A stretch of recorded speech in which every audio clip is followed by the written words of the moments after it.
라떼를 먹으면 유당불내증이라고 오해하는 것들이 다 요놈들이야. 피처를 먼저 이 튜닝을 전 세계 최초로 해서 알리기 시작했고, 너 밤 11시인데 잠 못 자면 내일 진짜 가만 안 둬? 저 사실 불안하죠. 근데 이제 다음날 아침에 잘 잤어, 우리 한번 이야기해볼까? 하면서 이제 이야기가 된 거죠. 안녕하세요, 월드 라떼 아트 챔피언 미스터 노 프로블럼 엄풀입니다.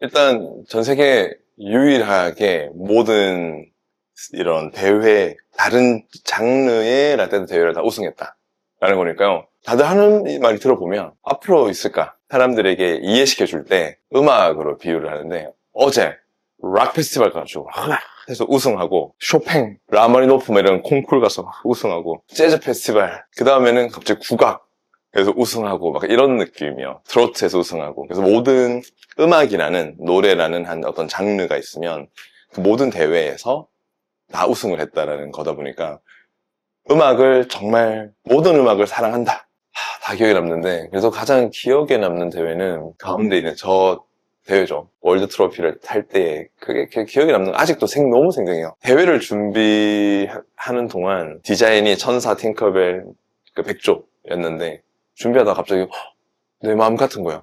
날개. 나도 날고 싶다. 6년 만에 이제 드디어 세계대회로 가는구나. 그래서 아빌레 바켓플라이를 이제 멘트 처음에 프레젠테이션에 이제 I believe I can fly 이걸 넣었어요. 다들 미쳤다고. 무슨 대회에서 그걸 하냐. 많은 사람들이 어떻게 그렇게 했냐라고 할 때마다, 난 대회를 준비한 게, 너네는 대회를 준비하잖아, 나는 무대를 준비했어. 가수들이 뒤에서 노래만 잘하면 되지, 굳이 가수들이 이런 거 왜 하냐고. 그게 무대를 준비하는 거고, 노래는 개인적으로 연습하는 거고.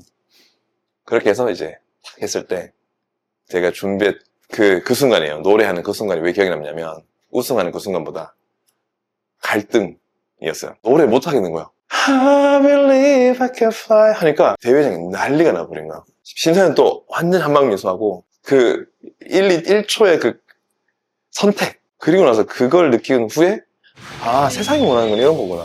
부끄럽고 민망하더라도 준비하고 했던 마음, 내가 했던 바람, 꿈이 있다면 그냥 쏟더라도 한번 그냥 하는 게 좋은 것 같아요. 2004년 12월 공부해야 되는데 졸려가지고 어떻게 하지 하다가, 어른들은 졸리면 커피 먹는다 그래가지고 누나가 한 번씩 커피를 사줘서, 내가 사 먹진 않지만 남이 사주면 제일 비싼 거 고르잖아요. 그 기억이 있어서 졸리니까 커피숍 가야지 하고 조그만 커피숍을 갔는데, 거기 어떤 여자 손님이 카푸치노를 시켰어요. 그래가지고 제 아메리카노 기다리고 있다가 사장님이 초코 소스로 동그라미에서 이렇게 그냥 꽃이 되더라고요. 그냥 그거 하나 보고 와, 뭐지? 라고 하고 거기에 푹 빠져서 바리스타가 된 거예요. 그래서 그 카페를 매일 갔거든요.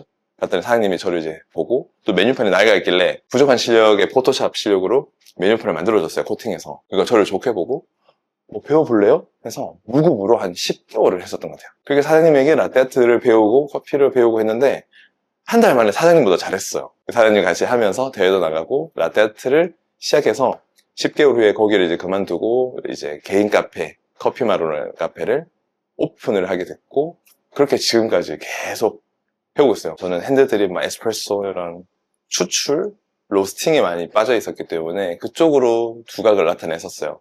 사람들 또 쓰지 않은 커피 먹고 나면 이렇게 안 쓴 커피로 유명했었는데, 나중에 라떼아트라는 한 분야로 들어오게 됐었던 거는 저의 선택은 아니고, 엄스 커피라고 이제 동네 속으로 어려운 곳으로 들어가서 이 동네를 내가 한번 내 커피로 한번 이렇게 해보겠다 했는데, 10배로 키웠는데, 그때 당시에 이제 다른 큰 브랜드들이 몇백 평짜리로 대초대형으로 하니까 제가 커 보이지 않았나 봐요, 사람들한테. 매장을 이제 정리해야 하는 기간이 있었고, 그때 2010년 중반이었는데 우연찮게 받은 전화 한 통이 그 라떼아트 국가대표 선발전이 한국에 처음 열리는, 초청하겠다, 선수로 나와달라 해서 나갔죠. 그 나가서 사람들에게 각인이 그 대회 이후로 되면서 선수라는 걸 하게 되고, 선수, 코치 이런 쪽으로 계속 했던 것 같아요. 일단 그림은 배운 적은 한 번도 없고, 초등학교 3학년 때 집 앞에 있는 미술학원 엄마가 보내가지고 한 몇 달, 한 두세 달 다닌 적이 있어요. 그래서 그림 그리는 거를 좋아했어요. 교과서에는 다 넘기면 이제 막 움직이는 그 그림 그리고 졸라맨. 그래서 그림으로 표현하는 게 좋았고, 배워본 적은 없어서 어떤 전문적인 그림은 아닌데, 라떼아트라는 걸 했을 때는 이게 기능적인 게 강하더라고요. 그래서 뭔가 흔들고 하는 건 기능적인데, 그리고 제가 좋아하는 분야는 많은 사람들이 기억하는 것처럼 인디언이라든지, 또 최근에는 뭐 초상화라든지, 그리고 어떤 패턴 형식의 팅커벨 뭐 이런 게 많은데, 그거는 한 그림을 15년을 그리니까 그게 발전을 하더라고요. 그렇죠. 팁. 학생이 답답해야 한다. 그게 저한테는 팁이고, 가르치는 분은 즐거워야 한다. 근데 보통 보면 이제 라떼아트 하는 친구들 많이 물어보는 게, 화가 안 나요? 그냥. 너 만약에 100만 원 주고 그 명품 가방, 그 똥 가방 사러 갔어. 감사합니다 하고 같이 가다가 안에 봤더니 숄더 끈이 있어. 저기 이거 숄더 끈 이거 어떻게 해야 돼요? 저기 고객님, 그것도 모르시면서 그 가방을 사러 오셨어요? 라고 하면 어떻게 바로 환불하고 할 거지. 근데 돈을 내고 배우러 오는 학생에게, 아니 이렇게 하시면 안 되고 화를 내면 안 되지. 라떼아트는 흔드는 건데, 근데 사람들은 자꾸 손목을 쓰고, 그래서 청소를 가르치기 시작하고, 청소해보세요 하니까 사람들이 손목을 안 쓰고 흔드는 것도 넓게 안 흔들고 좁게 이렇게 흔들고, 그래서 손목을 쓰거나 이게 좁게 못 흔드시는 분들은, 이게 넓게 흔드는 분들은, 자, 청소 지옥에서 빠져나오고 싶어서, 자 이제 위글링, 자, 손목 쓰지 말고 흔들어 볼게요. 청소할게요. 이렇게 제가 예전에 했던 것처럼 본인이 청소할게요.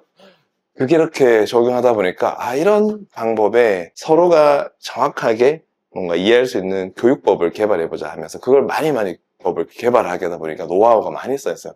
여기에는 이런 청소법, 여기에는 무슨 법, 또 노래할 때 친한 형님에게 배웠던 그런 노하우를 또 여기에 적용하고, 기타 배울 때 배웠던 노하우.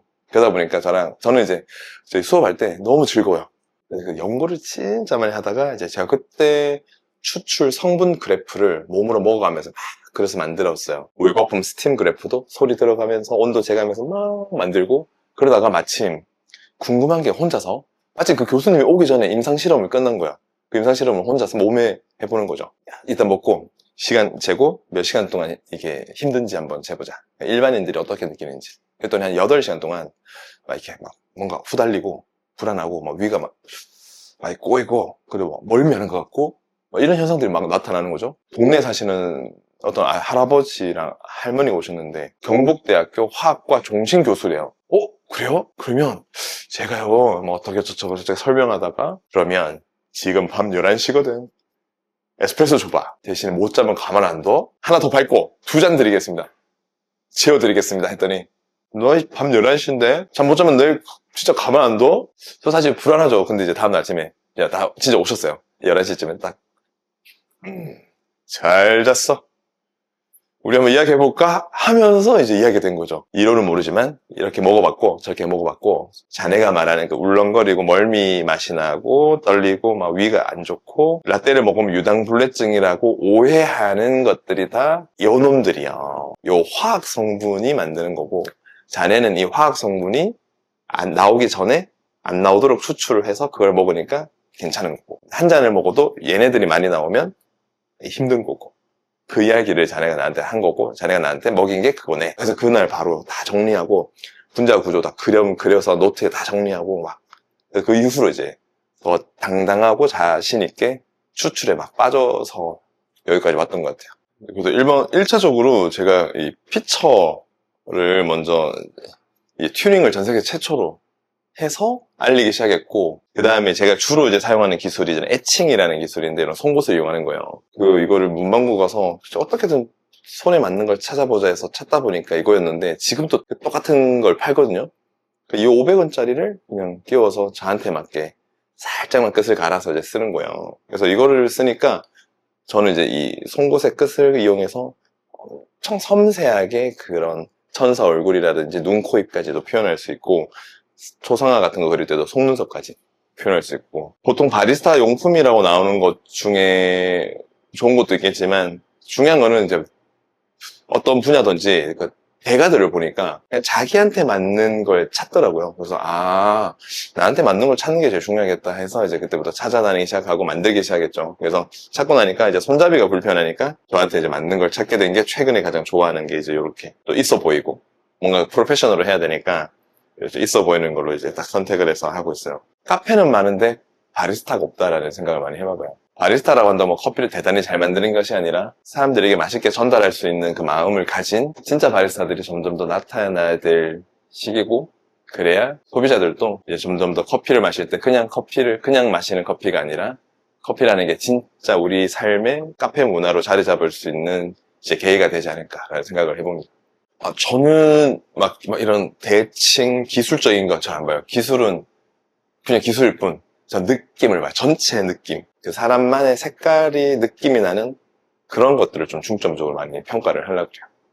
커피적인 목표는요, 한국의 프랜차이즈가 되었든 아니면 어떠한 형태가 되었든 전국에 전 세계에 알리고 싶다. 그 형태는 정말 멋진 관광지를 만들고 싶어요. 그래서 정말 모든 사람들이 행복하게 먹으러 올 수 있는 그런 관광지. 네, 그런 커피숍 하는 게 커피적인 목표고, 개인적인 목표는 이제 커피라는 걸 도구를 가지고 전국에 있는 사람들, 때론 넘어서 전 세계에 있는 사람들과 소통할 수 있는 그런 강연가 그리고 작가가 되어서 커피와 함께 사람들과 함께 소통하고 웃고 올 수 있는 그런 강연가가 되는 게 목표예요. 성경 구절이거든요. 잠언 16장 9절.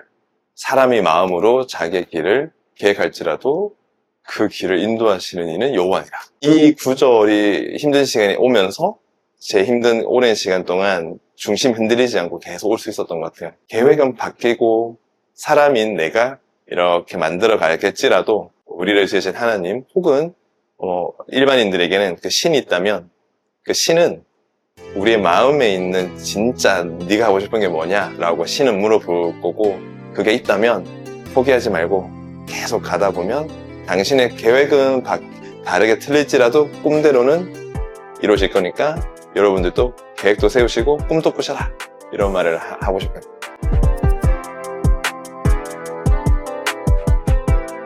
Creators Mansion 구독과 좋아요 부탁드려요.